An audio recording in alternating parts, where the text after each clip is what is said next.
El mercat romà de Guissona consisteix en una trobada romana. Com que Guissona és un poble que prové de Roma, aquest any és la 12a festa romana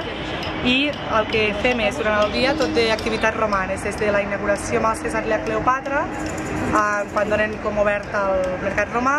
i durant tot el dia hi ha activitats, des de venda d'esclaus, jocs romans, contes romans, després tot el poble, des de botiguers fins a gent i associacions del poble, sense ànim de lucre, munta la seva parada i tothom va vestit de romà. Llavors el poble està engalanat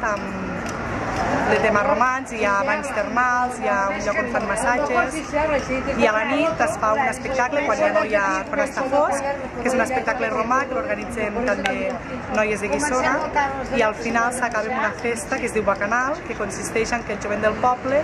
s'ajunta per fer una mena de bacanal romana, no ben bé al peu de la lletra, però hi ha un sopar popular, després hi ha un ball i després es